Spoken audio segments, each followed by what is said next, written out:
So yes, I would now like to welcome Joe Lauria. I've just got two slides to introduce Joe. Joe is a Los Angeles-based curator. Feel free to disagree with any of these statements, Joe. She is an educator and author. She received her curatorial training at the Los Angeles County Museum of Art. She is a specialist in the field of craft design and decorative arts. And some of her achievements, some of a select part of her biography. She's organized many museum-based surveys, national touring exhibitions, and has authored more than 16 major publications, probably nearer to 20 if the last lockdown has given her the time to focus on more work. She received the 2016 American Ceramic Circle Book Award for, I'm going to mangle this name, Ralph Baccara? Becerra. Exquisite Beauty, and the Silver Muse Award for the American Association of Museums for a documentary Color and Fire. Joe, I'm just going to move this out of the way, is currently an adjunct curator of the American Museum of Ceramic Art in Pomona and is completing a monograph on modernist architect William F. Cody with co-authors Catherine Cody and Dr. John Choi. So with that introduction, I was delighted to have Joe be our juror, and I am really looking forward to hearing her speak about the experience of selecting this work and taking us through her choices, as well as, I think what we're all excited about is announcing the winners of the prizes. So I'll hand over to you, Joe. I'm going to stop sharing, and you are now going to be in charge. All right. Hello, everybody. Thank you for sharing your work with Studio Channel Islands for this show.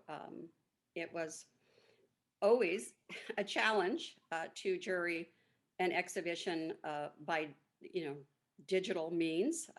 I know you all submitted on Cafe, and I believe there were over 350, maybe possibly 400 entries. And my charge as a juror was to select work that could be hung or installed within the gallery space, and more or less 150 works, so not everything could be obviously accepted.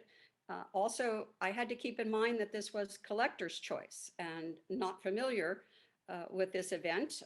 Peter filled me in on how it works, sort of the fun atmosphere of people coming in and being able to buy tickets to pick their work, their favorite pieces. But that really meant that the work should be appropriate for a domestic setting. There were some entries that were clearly large scale sculptures that needed, more or less site specific places to be, and some of the work that was submitted was over $20,000, and I did not think that work was appropriate for this particular show. Not that it wasn't great work, it just wasn't within keeping of the guidelines, I felt, so that work was eliminated. How did I get it down to the number of half of what was submitted? And this may be repetitive for those of you who do know me or have heard me speak before, but I do have a set of judging criteria. And this criteria I also use when curating shows. And it goes something like this. Did the work pass the test of the big concepts of imagination, innovation, and intrigue? Did the work have a strong point of view? Did the work evoke questions of materiality or have an alluring tactility? Did it elicit a visceral or emotional response from the viewer? Did it demonstrate an exceptional execution? Did it speak with an authentic voice? Meaning, was it not derivative? Did it engage a novel approach to tradition? That is especially important because, again, we all are using generally traditional materials, but how are they used in a way that is fresh and contemporary? And the last of the criteria, and possibly the most important, is did the work feel resolved? meaning did I walk away from the piece feeling I would not have changed anything. It was perfectly executed and really conveyed an important concept um, on just viewing. Didn't need a label or anything. So and those are sort of criteria that I use when curating shows. As I said, I have to make a selection with artist work, and I try to follow those guidelines, however successfully or not. So here we are. This is the award for first place. Christina Colombo. This is a painting titled Wildlife Expedition. And the title obviously comes from the t-shirt that the young boy is wearing. And I did not choose the prize winners until I actually went to the gallery to look at the work in person, because it's very hard to judge, as I said, from digital. But also I wanted to be in this space. And this painting I had thought about many times, and I know the responsibility of being a juror and awarding prizes. I do not take it lightly. I know it is very important to the artist. I am an artist myself, but I just felt this particular painting really, it lasted with me, the view of it. Every time I saw it, I felt the same emotion. Why is this young boy staring directly at me? What is the narrative behind his eyes? I just thought, and it was beautifully painted, and I like the way that the figure is central and the background is kind of, blurred, is almost like a photograph where you would take the depth of field and put the subject in the foreground. And for those reasons, I gave this the first prize. The second prize went to Ariane Leader. And this is just one piece that Ariane had submitted, a vessel, black and white circle. It is made out of ceramic. Her execution is excellent. It is a vessel form. And how do you make vessels interesting and intriguing? Well, I think Ariane has done that with her surface treatment being abstracted, textural. The coloration is monochromatic so that you get a sense of the massiveness of the form. And this piece had great presence. There were other pieces, as I said, that she had submitted, which are in the exhibition. And as a body of work, I thought it was exceptional. The third, I don't know why this isn't advancing. I can't, okay, sorry, now I got to go back. The third prize was to Victoria, and I'm assuming Victoria is a fiber artist because she had submitted several pieces to the show. And I thought her color palette was exceptional, as well as the thought that went into the kinds of threads that she used, particularly the background. A lot of times with fiber work, embroideries, or weavings, I have difficulty with the way in which the artist resolves the major, the central part of the composition with the background. And on two of the pieces that were similar here by Victoria, and this is one of the examples. This just happened to be the one that I liked the most. I really appreciated what she had done with the threads in the background to activate the space of her piece. And it is in keeping with the upward flow movement of these leaf forms that, trail from the bottom to the top and are really animate. And the way that she's used the materials, I found especially appealing. And that's why I gave her the third place award. Now, of course, there were other pieces, wonderful pieces in the exhibition that I could not give prizes to because there were only three. But I thought I should mention them because I also thought they were exceptional. And so I gave three pieces honorable mentions, and this is one by Joe Sanders, and it is a wood block, a wood cut. I thought it was amazing the way that he made his handmade paper. Again, very resolved the way that the composition is done on a background. He's decided to use the entire space, and it has a flow and a real dynamism about the work. The next piece that I gave honorable mention was Kiefer Schuler. This piece happens to be called Giant, but Kiefer had several photographic pieces in the exhibition, and I really appreciated his clarity of detail. Each one of the pieces that he submitted was the process of the black and white photography really brought out all of the nuances of the subject matter. And this one happens to be a large tree. And then the last honorable mention was to Michael O'Reilly. And again, Michael had submitted several basket forms. All of them were really lovely. I mean, they just made your attention, riveted your attention towards them. The way in which he's using wire, a very common type of material, but the way in which he uses it is extraordinary, not ordinary. And he did several wonderful techniques with the basket forming with the wire. Some of them were left unresolved, like the top, and that's where unresolved is a good thing, not a bad thing, because it brings your attention upward. It opens up the view. You imagine that this piece could continue on infinitely through space. And that was, I thought, very innovative and imaginative. So out of 150 pieces, we had many, one of the largest categories was painting.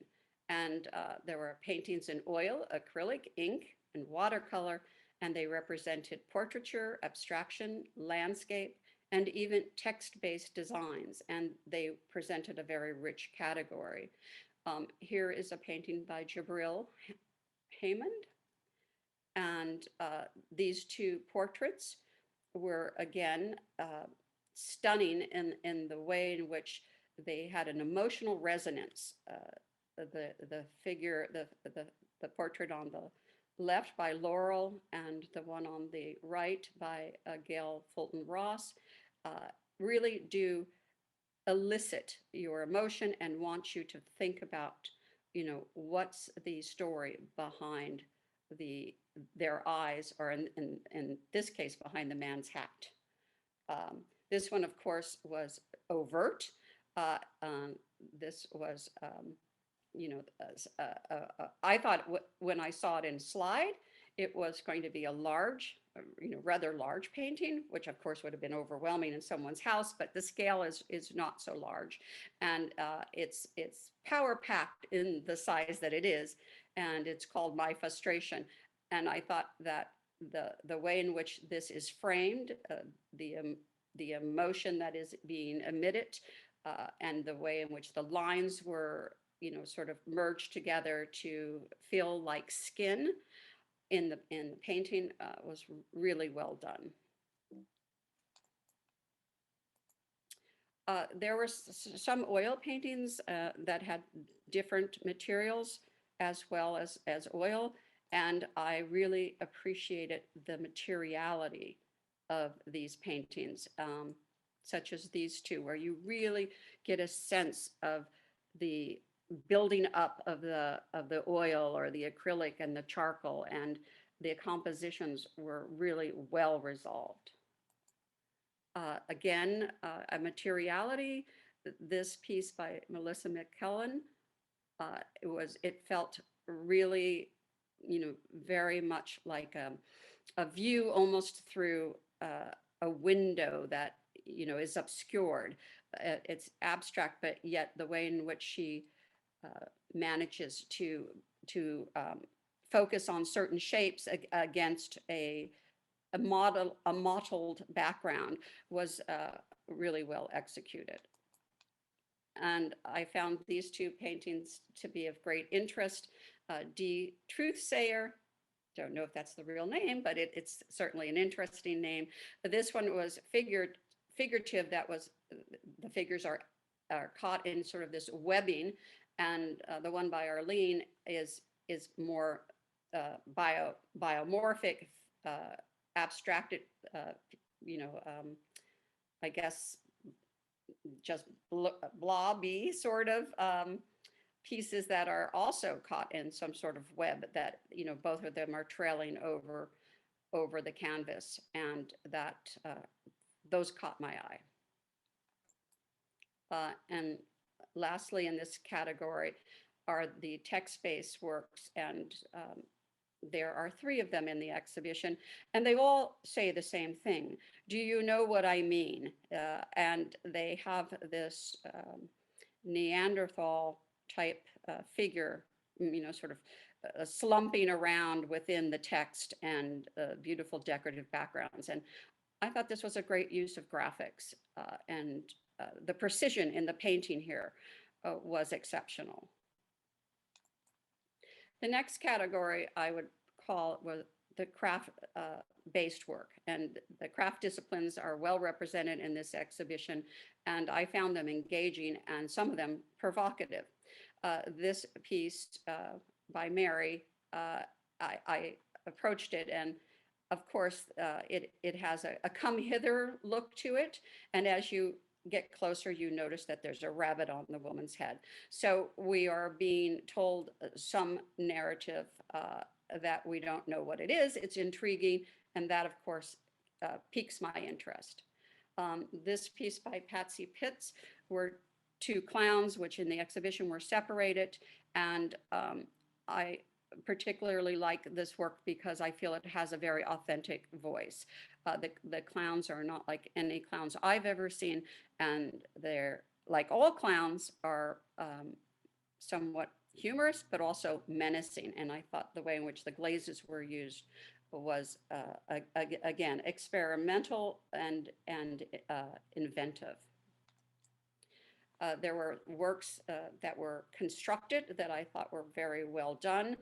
Sun Lee's piece and Margaret Henkel's are obviously put together with different pieces. It takes a certain masterful skill to pull this off, and I appreciated their approach to one as a vessel, and this also is somewhat of an attenuated vessel. Mary on the left and on the right, Joan Carp. There's no way to say that Mary's sculptural pieces of cats or humans are endearing.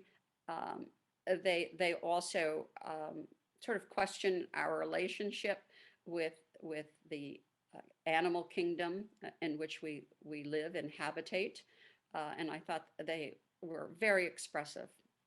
And Joan's bowl that had three different kinds of clays that she used, I also thought that was a nice way of showing different palette by changing up the different colors of the clay. Vessel forms were somewhat represented not only by clay and wire, as in this is another piece by Michael that has more of a controlled rim, but Flavia Lovatella's piece is all made out of paper. And again, scale was surprising. I thought it would be larger when I got to the exhibition. It was small and intimate and absolutely lovely. It captured an entire world within the formations of those circular paper. The fiber work was exceptional as an entire category. Carol Frosilo had many interesting ways of using the fiber materials and the threading. And this is one of her pieces that almost to me reminded me of a Kandinsky, sort of the sound of music going through her piece. And here's another one of Victoria's that was totally on the opposite scale of not being representational, but being, you know, abstracted and somewhat geometric. And Michael Rohde's piece and Regina's on the right, I also thought that they were well executed. They followed the grid form of looming when, you know, with the weaving, and the palette was particularly interesting. Not exactly colors that, you know, you think of in combination, but their geometric articulation done in on the loom was, you know, really extraordinary. So here's a piece that is wonderful as a transition piece because it introduces the category of photographs that I felt that were dazzling because of their exemplary composition and their techniques. And this piece by Jennifer Flores is titled Desert Dragon. And it's photograph that has been the use of thread. She has done a composition in cotton thread over the photograph, and that was definitely an innovation that I really appreciated. Uh, there were beautiful landscape photographs. You can see these two here that obviously are dealing with the majesty of our natural environment and somewhat our natural environment that has been intervened with this wonderful cloud of, I guess it's smoke. Um, but then we also had photographs which were about the urban environment. This is a wonderful sort of entrance into a graffiti. It looks like a graffitied walls to a garage, and I liked the depth. And I also liked the depth of Stephen Levine's, which was looking through a window at a beautiful urban city landscape. That I'm not sure what I guess it's oil refineries. Again, innovation in technique. This black and white photograph, I believe it could have been staged, it could have been a natural occurrence, but in any case, to catch the moment, that is what photography has done to the history of art. And I think that this was a beautiful way to show it. And the other piece on the right is a photogram. So I thought that was an interesting approach to the field of photography. Obviously, we see some sort of rabbit in a stance to run, but again, stilled in the moment of captured on silvered paper. The natural environment was beautifully shown by Lisa Downs in the eagles on this branch. And again, Kiefer Scholler's photographs of a field of sunflowers. The detailing, the way the composition is arranged, both of these are really seductive images. And then there was a category that wasn't really a category, uncategorized. These were artworks of other media that really were a surprise, and they rewarded the eye. And this is a woodcut by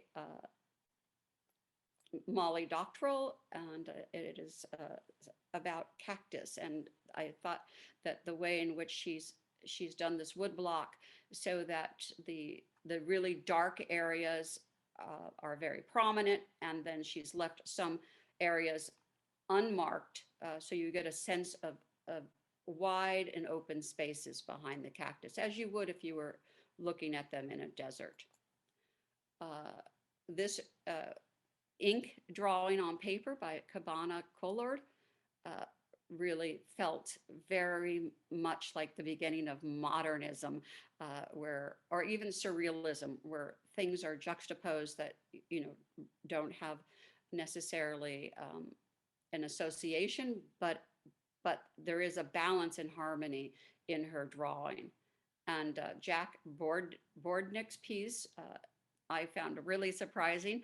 It's called The Three of Us, and it is made out of wire that he has bent and applied to a background. And I really love the whimsicality of this piece.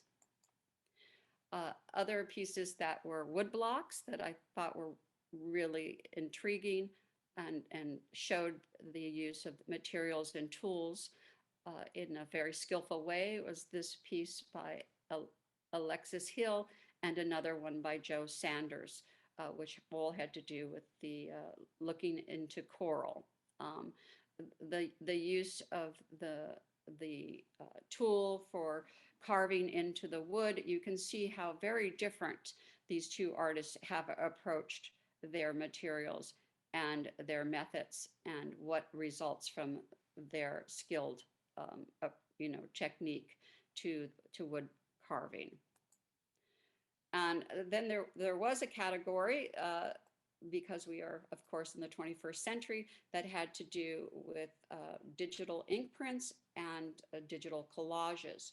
And these two pieces were wonderfully innovative, I thought, in the way in which they used that particular method to describe the story or the narrative they wanted to convey. And they were really interesting to sort of dive in and look at them deeply when you're in the gallery. There's a lot of information in these two works. There were a couple of works which were sculptural, not many, but these two were used wood in very different ways. David Leitch's piece, Five Steps to Heaven. Well, I was glad that there are steps to heaven because now I have a pathway. This is using curly maple and walnut, and I thought the execution was excellent. And Duncan Park's, this sculpture, which is hung, I believe, in the gallery, really was intriguing. It's a piece of wood caught in between sort of a cage of metal that is, I think it's called superimposed. Anyway, it really lets you think about movement in space and mass and volume also, and gravity. So I thought, and it's not a big sculpture, so it accomplished all of this in a relatively small scale. And then the last piece that I thought I'd show you, I just love for its decorative exuberance. And this artist, Charles Turnell, submitted several pieces, and in the medium, he just said visual arts. So I have no idea how this is really made, but it just has, as I said, a vibrant exuberance about it that is, I find, very appealing. So those were some of the ways in which I determined to make my selection, and I was very pleased with the way it was installed at the gallery because I think that sort of followed my thought process as well. So thank you for everybody who gave me the opportunity to view your work.